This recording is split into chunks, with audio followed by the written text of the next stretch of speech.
everybody, I am Jarrett Ross, a Genie Vlogger, and welcome back to another Professional Genealogist Reacts. On today's video, I will be reacting to My Italian Husband Takes a DNA Test, He's Not Italian, Shocking, by Jesse and Alessio. Now, this is a channel I'm not very familiar with. It's one of those couples from different cultures. He's from Italy, she's American, and so the main idea is that it's kind of like a culture clash sort of thing.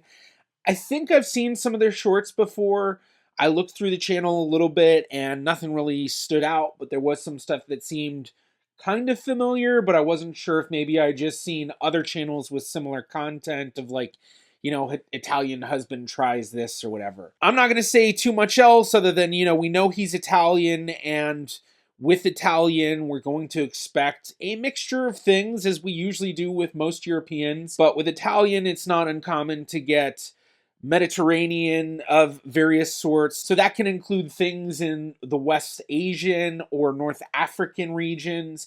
It can also include a lot of things in Europe as well, especially depending on where he's from in Italy. So maybe there's some Spanish in there, some Iberian, maybe there's some more Northwestern European, maybe even some Eastern European. So it'll be interesting to see if anything stands out. Not going to say anything else. Let's just jump into the video. What is happening? It's shocking. Welcome to our DNA results, ragazzi. It's time to see where this American and this Italian actually come from. But first, the prank that started it all. I want to know. You're only 3% Italian? Me. Oh, right, you're 3%. No, this is you. You're 3% Italian, 18% German, 54% French. See, the funny thing is most tests can't really even break that down that specifically. A lot of tests lump French and German together.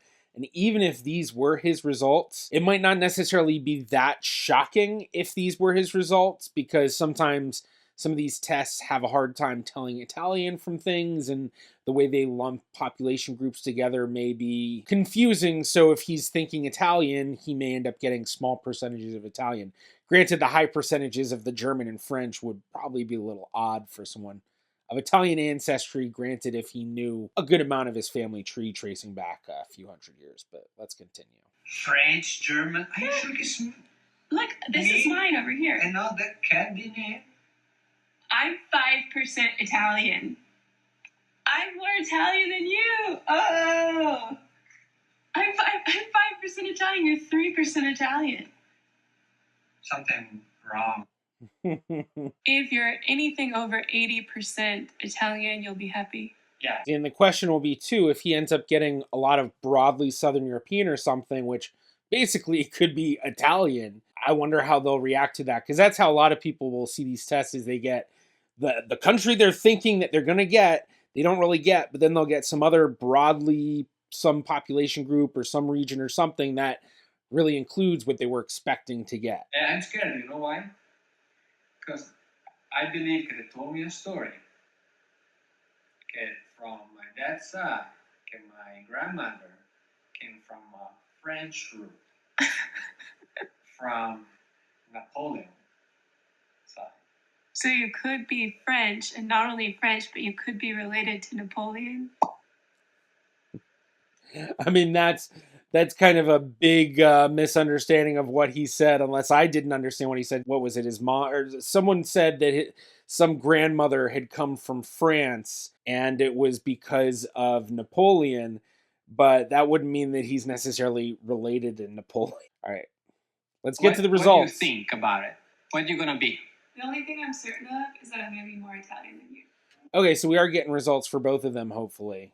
I mean, I'm assuming so, assuming that this isn't some sort of a prank like her short video. That is impossible. Yeah, I don't think so. That is possible. That is impossible. So I've always been told that my family comes from Scotland, Ireland, and England. A little bit of German, maybe a little bit of French. So she's going to get a typical Northwestern European mix. We're going to see England, Ireland, Scotland. We're going to see possibly French and German. Very likely going to see some sort of Scandinavian, even though from what she's saying, it'll probably be a surprise if she gets that, but very common with Northwestern European. And then it's also not too uncommon to get some other things with that. Sometimes you get a little bit of Iberian in there. Sometimes you get, a little bit of a bit more of Central Europe or even Southern Europe, depending. Typical kind of Northwestern European. If she's saying she does have some sort of German and French ancestry in there, that could add a lot of small percentages of things as well, if she does have that ancestry, because then you have all the connections there. So obviously French and German readings, but also possibly Baltic readings, Balkan readings, Eastern European, and yeah, let's continue. And we're supposed to have some Native American as well from my grandmother's side in the Appalachian area, Tennessee. Oh my God, it is 75%. 75% Italian! 75! So means that this. There's something else. Hopefully they show the results on the screen. Don't, please. Could be 15% French. Oh my God, now we have to view your report. I see the graphic. Well, a little bit disappointed, but 75% Italian. Okay, your report. Who did they test with, too? Did they say at any point who they tested with? European. Well, 100% European. No, not Italian, but.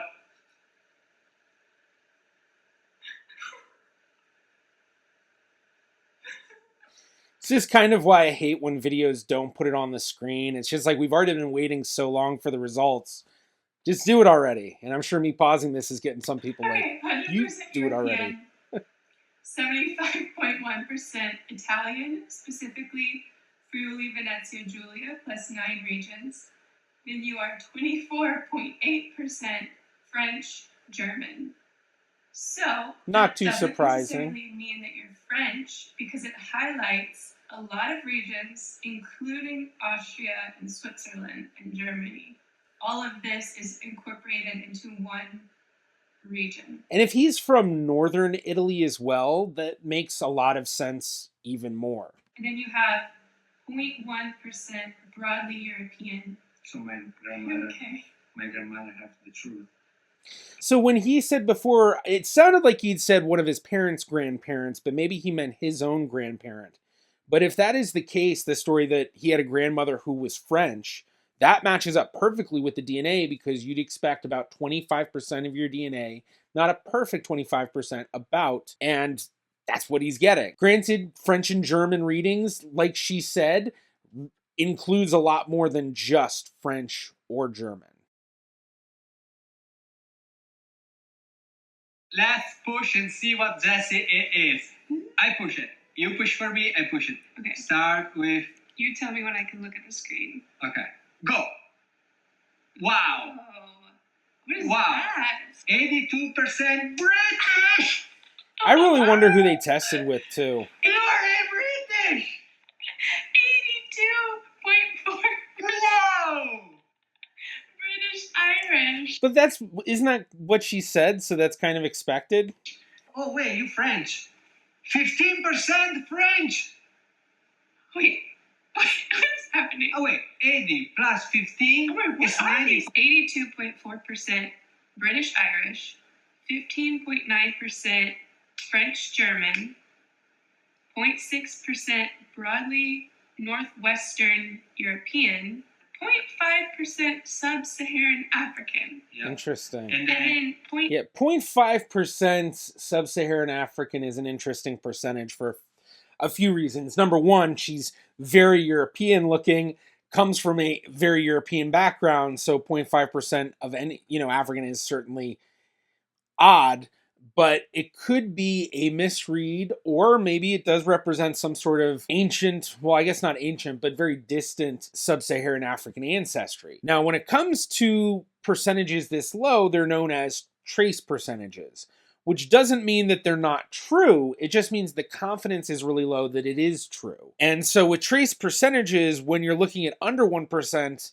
your confidence is really low. But when you're looking at readings in terms of continental level versus a more sub-regional level, they have a much higher confidence. So when you're trying to decipher DNA between European, African, Asian, you can tell that fairly well, fairly distinctly. So the fact that it's African brings our confidence up, but the fact that it's 0.5% brings our confidence way down. So there's kind of like a very interesting, okay, this is definitely something to keep in the back of the mind if you're building your family tree, and you may find that African ancestor. So the way that we kind of estimate where that ancestor may be is just by each generation gets half the DNA that the generation before had.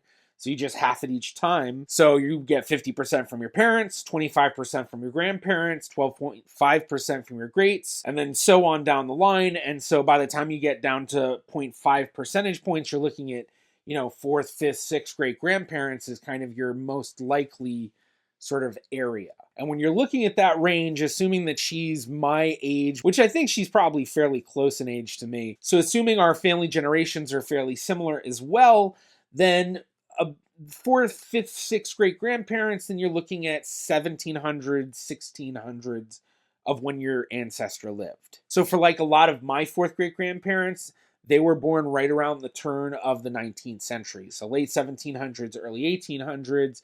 Fifth great grandparents, mostly mid to late 18th century. And then sixth great grandparents, usually early to mid 18th century. So we're looking at 1700s. And if her family comes from a long American line, which it sounds like she might, then it's possible that she might be able to identify that ancestor if that truly is a true reading and not a false reading. But there certainly is a possibility that it is just a false reading and it just doesn't represent any sort of African ancestry. 6% trace ancestry. Why am I 0.1% Central Asian? North 0.1%. Indian, Pakistan.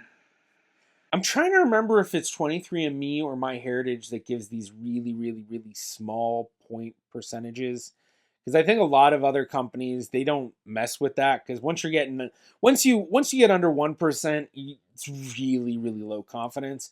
But even more, once you get down under a half a percentage point, that's kind of, yeah. Pakistan. I am so surprised. So it is the DNA they found. It's so much more detailed than I expected. Who did they test with? Shock for both. So first of all, a lot of people ask me, at the 0.1%, what is it? It's unknown. We don't know. They are unknown. Unspecified. But what happened, it is, first of all, I need to make clear something. Right, Amore? Yes. You correct me. The fact I have 25%, most people said somebody has to be my grandparent has to be 100% French. Right, because they're thinking 1/4, it means your grandparents are 1, 2, 3, 4, so one of them has to be 100% French, but that's not how it works. It's not how it works. Basically, your genetics, you can pull more pieces from different sides. The way that you need to word that is assuming that that's coming from one ancestor, not many ancestors from different lines. So yeah, what they're saying is kind of correct, but it's also kind of not correct at the same time, just because they're saying that, no, it doesn't work like that. Well, yeah, it does work like that, but there's other ways that it works as well. Does it mean that you get a perfect piece from this side and a perfect piece from this side? Yeah. For example, me and my cousin have different pieces from our mother's side. And we both have moms from the same grandparents, but we have different. She inherited their Native American DNA while Jessie didn't, but we don't get to see how much Native American DNA did she get, what tests did she take, how, what kind of confidence we can have in it. So, I'd be very curious, what Native American DNA did you get? And is that, is it actual proof of Native American ancestry? If it, depending on how much it is. I mean, that's kind of the issue too with a lot of these tests is people have these stories, especially Americans with that Native American story. It is such a common thing in all family trees for people that have American ancestry that basically dates back pre-19th century. Basically, if you had ancestors in the Americas in the 1700s or earlier, you probably have a family story that there's Native American ancestry somewhere in that line. And in the series I did, Tracing the Family Tree for Mr. Beat, he had that same sort of story in his family tree, and I even had multiple other genealogists look into this, and none of them could find anything that showed that that story in his family had any validity. Didn't disprove it, but it didn't prove it. But with these DNA tests, people will get these 0.1% Native American or something like that. And then they're like, see, proof right there. And no, you can't do that. That's not how it works. So, using their own line of saying, oh, that's not how it works. That's not how it works. This little statement here kind of trying to confirm to the audience that she has Native American ancestry, I question that greatly. What percentage did your cousin get? And even then, there's a lot more work you need to do to actually say that it's a confirmed thing. So, unless she's getting above 5%, I mean, I guess, even 3% and higher, you could say then there's a higher confidence. But if it's under 3%, big question mark of the validity there. Pieces from that line. So it doesn't mean he's got a grandparent who is 100% French. So it's not that it doesn't mean it. It's just that that's one possibility of many. Now, somebody said, if you wait a year, something like that, and you see your DNA can change, can go better or worse. Your DNA doesn't change. They change the results because these results, there's a wide margin of error for each population group. This is something I've talked about in many videos. If a DNA test releases what's known as a white paper, they will have these statistical numbers in that white paper called recall and precision, and those tell you how accurate, in a sense, each population group is. And so you may have some where 99% recall, 99% precision, and that's really, really good. But then you might see some others where you get, 89% recall and 44% precision. So okay, well, this test, the ones that are 99 and 99%, that's going to be a really good population group that if I get it, high confidence in that population group. But these other ones that are lower, if I get that, there's a bigger question mark with it, even if it's a higher percentage.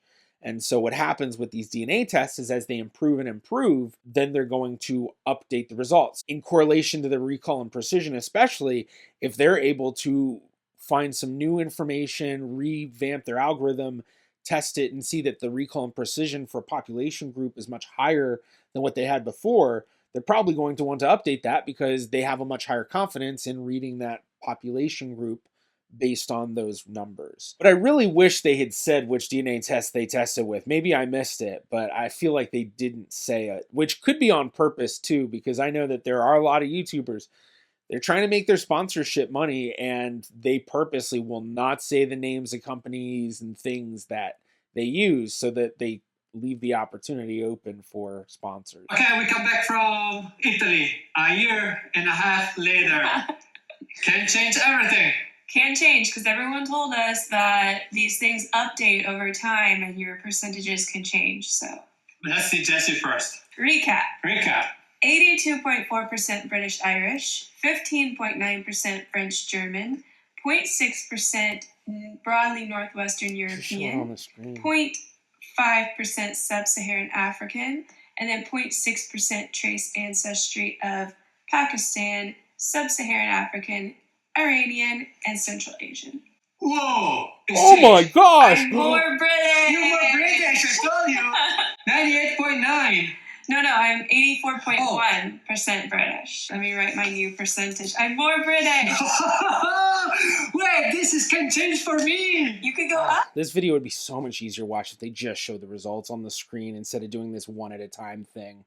It really is just, I mean, I guess it's kind of, they just don't really realize they're, fun content for YouTube. Let's do DNA and put it up. But yeah, just from our point of view, it's always frustrating when videos are like that. Up in Italian, amore. I went down in French German. I'm not as French German as they thought I am.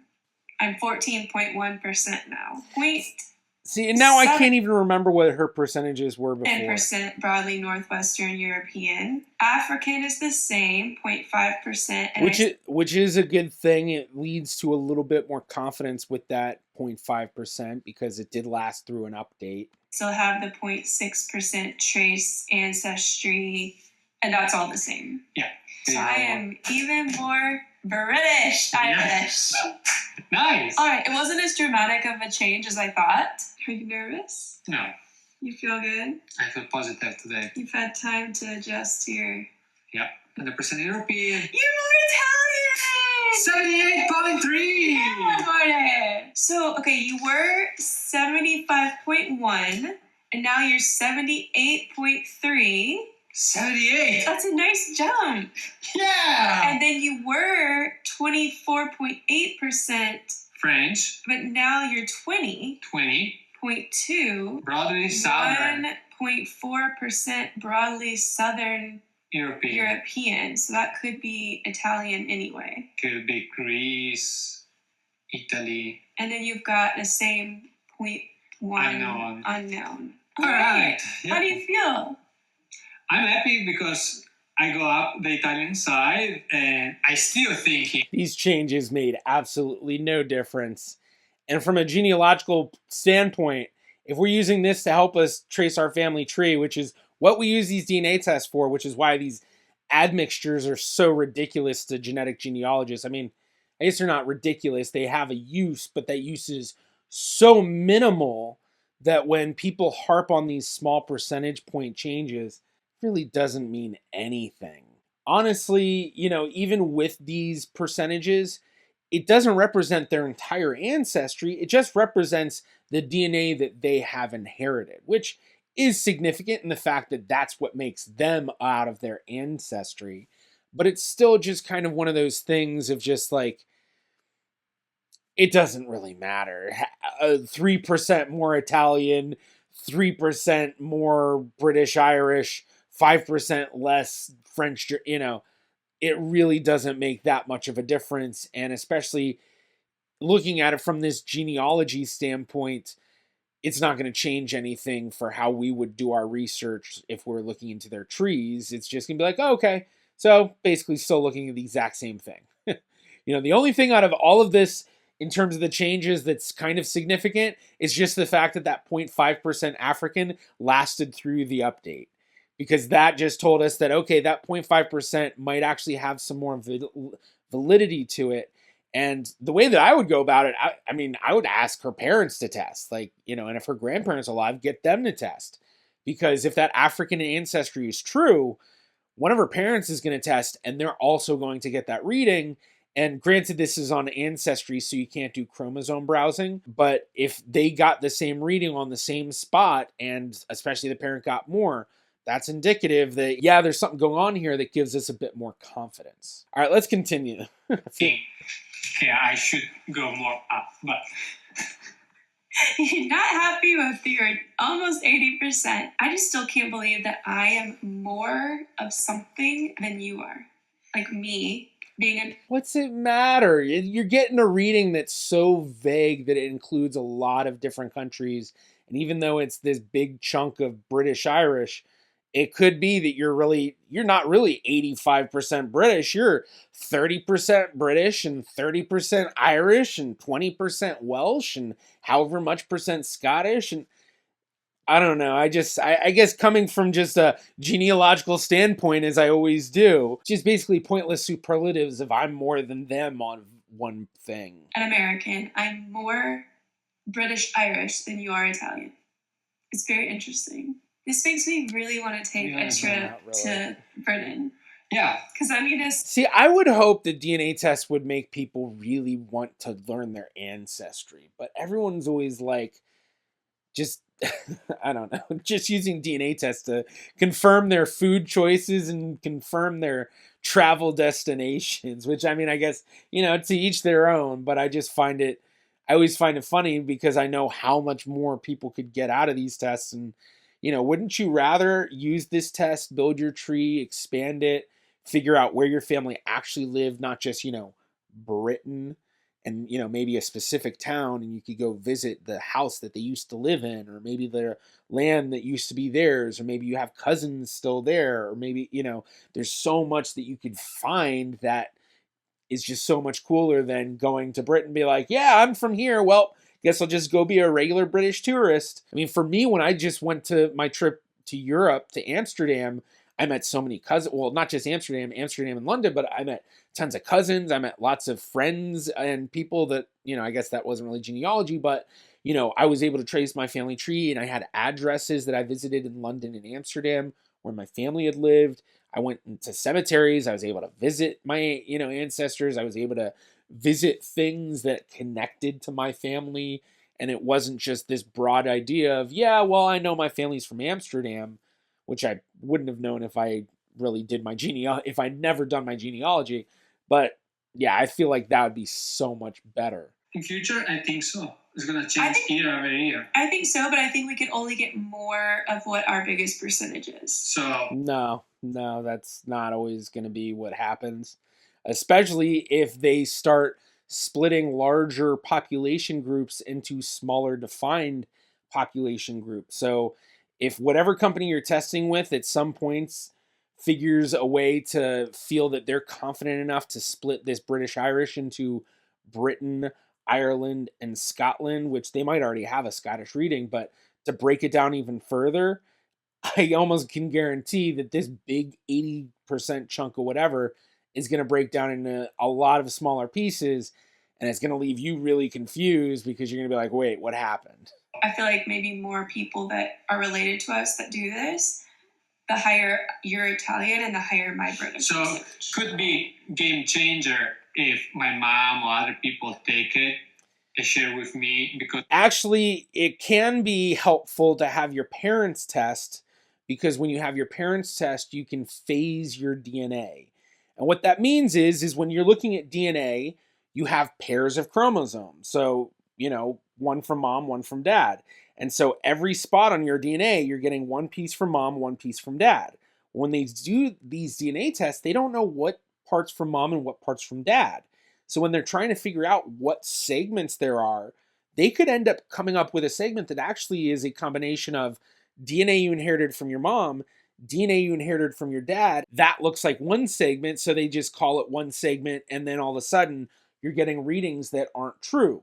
But then you have your parents' test and you phase your DNA, then all of a sudden it goes through the DNA, and then it tells the test, no, actually, instead of this being one big segment, this part's coming from the mom, this part's coming from the dad, and then it knows to properly line things up, and the readings will be much more accurate.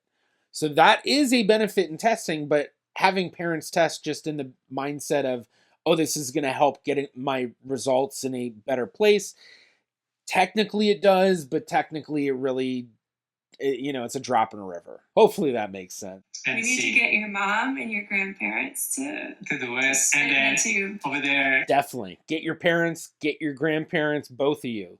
The more you get, the better, and especially if you end up actually doing genealogy, if anyone ends up passing away and you already have their DNA test, you will be so happy about it, because once they pass away, there's very few options to get that person's DNA. I can go 100% Italian because no. For all the stories that we'd go there, talk back, nobody was, was Italian. Somewhere it came from, yes. But I think it is from long. This DNA, gonna keep going and see how. It's really cool. I love learning this stuff. No, it's nice. I suggest you guys to do, if you want to know, do at the end DNA test. Okay, ragazzi, this is the update after a year and a half. There are this is us. Yes, our DNA with your percentage and my percentage, a big percentage than other things. Yeah, I wonder if our kids, what their percentage would end up being. A mixture of you. Okay, so that's the end of the video, and it was okay. It was kind of hitting on a lot of tropes that genealogists just aren't the happiest with in terms of DNA tests. I mean, for one, just really harping on the fact of being more of one thing than the other, really harping on very small percentage changes. Granted, there were a few places that they did have some good things to say, although there are also a few places where they were kind of trying to add a bit of expertise to it, but kind of getting it wrong, most especially saying, no, it doesn't work like that it's going to come from his one grandparent. It has to come from multiple, it's not that it has to. they're both options. Although I get the feeling maybe they were saying that because he probably already knows his grandparents, and maybe it really was that it's a great-grandparent they're expecting the French to come from and not a grandparent, which if that's the case, we'd be looking at probably 2 great-grandparents at different points. But otherwise, the video wasn't that special, kind of fairly typical of what I would expect for someone that described their ancestry as both of them did. I would be much more interested to see them build out their family trees to see how that correlates. And especially, with his ancestry and what he said about having that French great grandmother or grandmother, or however distant that ancestor was, that was somehow connected to Napoleon, which, if that was the case, if it was part of, Napoleon's conquests or anything like that, then more than likely that's going to be more than a great grandparent, unless he's got really, really old generation gaps. Basically his parents were 50 when they had him, and their parents were 50 when they had them, and their parents were 50 when they had them, and even then. But the thing is that that's not that far back in terms of genealogically relevant, and you could very possibly find records tracing their family lines back far enough to identify that ancestor, especially if they have an idea of the specific line that ancestor is coming from. And once identifying that ancestor, learning the actual story. In my YouTuber Family Tree series, I had 2 guests who I was able to trace their ancestry to ancestors who had been part of Napoleon's invasion into Russia. Those 2 guests being Mr. Beat and Steve Heimler. But while the documentation was somewhat thin for both of those ancestors of theirs, there was some substance there, and we were able to get some sort of an idea of what they had experienced in terms of where did they come from, where did they end up, and even finding out from Mr. Beat's ancestor that he was actually captured as a prisoner of war. So that's one of the things with genealogy versus these DNA tests, is that with the genealogy, you actually find out what's going on. And these DNA tests can be a really amazing tool to be able to do that, but it's not these percentages, it's the genetic matches, the actual relatives, that allows you to do that and expand the family tree. If you enjoyed this reaction and you'd like to watch another one, be sure to check out this one right here. Thank you to my Patreon patrons and YouTube members.